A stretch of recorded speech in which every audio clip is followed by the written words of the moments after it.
અમદાવાદના પૂર્વ વિસ્તારમાં ભાજપનો દબદબો યથાવત. પાટીદાર અનામત આંદોલનથી ચર્ચામાં રહેલા જયેશ પટેલની જીત. પાટીદાર અનામત આંદોલનથી અનેક એવા દિગ્ગજ નેતાઓ બહાર આવ્યા. જયેશ પટેલ આ વખતે પ્રથમ વખત એ ચૂંટણી ભારતીય જનતા પાર્ટીમાંથી લડતા હતા. 23 થી 24,000 જેટલા મતો પણ જયેશ પટેલને ઠક્કરનગરમાંથી મળ્યા છે. કોઈ પણ નાના મોટા પ્રશ્નો હોય હંમેશા લોકોની સાથે ઊભા રહ્યા છે. હાર્દિક પટેલની સાથે પણ તેઓનો અંગત સંબંધ સૌ કોઈ જાણે છે. પાટીદાર અનામત આંદોલન વખતના એમના કાર્યો સૌ કોઈ જાણે છે. હવે જોવાનું રહેશે આવનારા સમયની અંદર જયેશ પટેલ કેવી રીતે તે વિસ્તારના કામો કરે છે. આખો વિડીયો જોતા પહેલા હજુ પણ અમારી ચેનલને સબસ્ક્રાઇબ નથી કરી તો યુટ્યુબ પર સબસ્ક્રાઇબ કરો અને ફેસબુક અને ઇન્સ્ટાગ્રામ પર ફોલો કરો.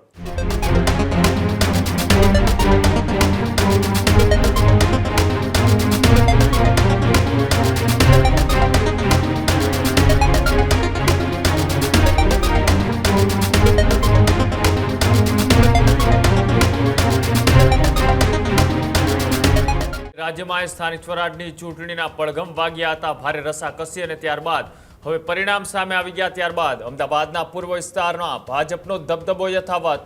ઠક્કરબાપા વોર્ડમાં ભાજપની ઐતિહાસિક જીત જોવા મળી. પાટીદાર અનામત આંદોલનથી ચર્ચામાં રહેલા જયેશ પટેલની જીત. અનામત આંદોલન દરમિયાન અમદાવાદના પાસના કન્વીનર રહ્યા હતા જયેશ પટેલ. અમદાવાદમાં બાળકોના ભવિષ્ય માટે વાલી મંડળ પણ ચલાવ્યું હતું. પાટીદાર યુવા આગેવાન તરીકે જયેશ પટેલની એક આગવી ઓળખ હતી અને એ આગવી ઓળખના કારણે એ પાટીદાર અનામત આંદોલનથી ચર્ચામાં આવેલા જયેશ પટેલ કે તેને હવે રાજનીતિની પણ શરૂઆત કરી દીધી છે. સ્થાનિક સ્વરાજની ચૂંટણીમાં અમદાવાદ મહાનગરપાલિકામાં ઠક્કરબાપા વોર્ડમાંથી ભારતીય જનતા પાર્ટીના ઉમેદવાર તરીકે તેઓએ ચૂંટણીના મેદાનમાં ઉતર્યા હતા અને સાથે સાથે તેઓએ જીતનો વિશ્વાસ પણ વ્યક્ત કર્યો હતો. પોતે કરેલા કામ અને બાળકોના ભવિષ્ય માટે વાલી મંડળ પણ તેઓએ ચાલુ કર્યું હતું. પાટીદાર યુવા આગેવાન તરીકેની પણ એક આગવી ઓળખ છે તે પણ જયેશ પટેલે ઊભી કરી હતી.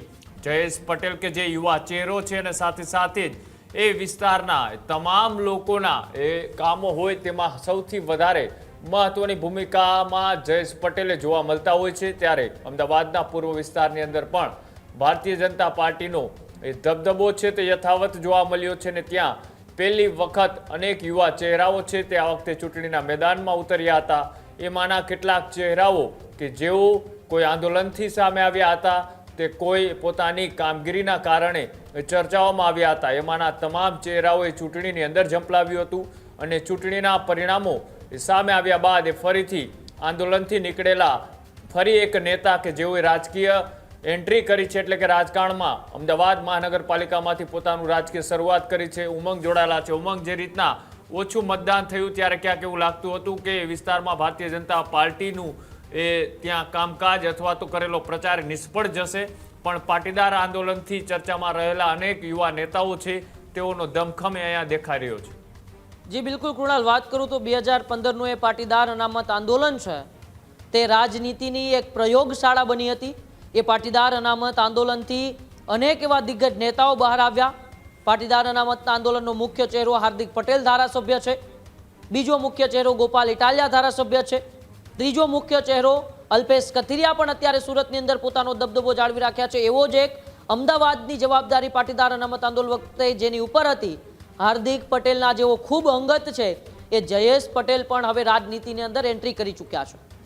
અમદાવાદ પૂર્વનો પાટીદાર પ્રભુત્વ ધરાવતો એ વિસ્તાર ઠક્કરનગરથી જયેશ પટેલ આ વખતે પ્રથમ વખત એ ચૂંટણી ભારતીય જનતા પાર્ટીમાંથી લડતા હતા અને એ ચૂંટણીમાં તેમને વિજય મળ્યો છે.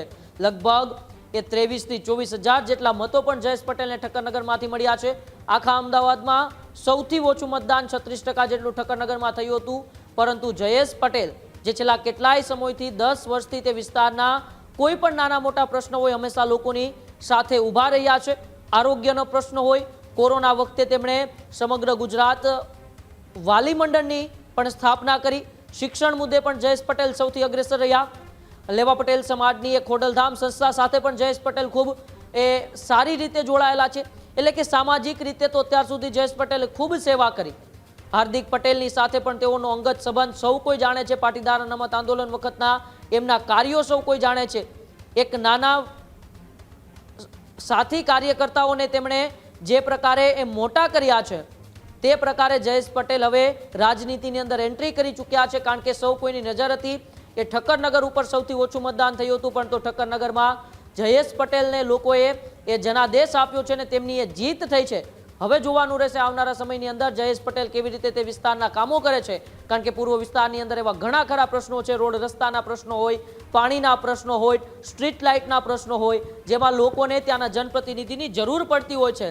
ત્યારે લોકોની વચ્ચે સતત રહેતા જયેશ પટેલ ઉપર સૌ કોઈની નજર છે કે એક યુવા પાટીદાર ચહેરો જે પાટીદાર અનામત આંદોલનથી ઉભરીને આવ્યો, જે સંઘર્ષ કરીને મોટો થયો, તે જયેશ પટેલ હવે ઠક્કરનગરના લોકોની સેવામાં કેવી રીતે જોડાશે? કૃણાલ જી બિલકુલ, આભાર માહિતી આપવા બદલ. જે રીતના અમદાવાદની અંદર એ લાંબા સમય થયા એ ચૂંટણીના પડઘમની ચર્ચાઓ હતી, હવે પરિણામ આવ્યા છે. જોવાનું રહેશે કે આ યુવા ચહેરાઓ હવે પોતાની રાજકીય કારકિર્દી ક્યાં સુધી પહોંચાડવામાં સફળ નીવડે છે. ત્યારે જ ન્યૂઝરૂમ ગુજરાતની યુટ્યુબ ચેનલને સબસ્ક્રાઇબ કરો અને ઇન્સ્ટાગ્રામ અને ફેસબુક પર ફોલો કરો. અપડેટ રહો, સત્યની સાથે રહો.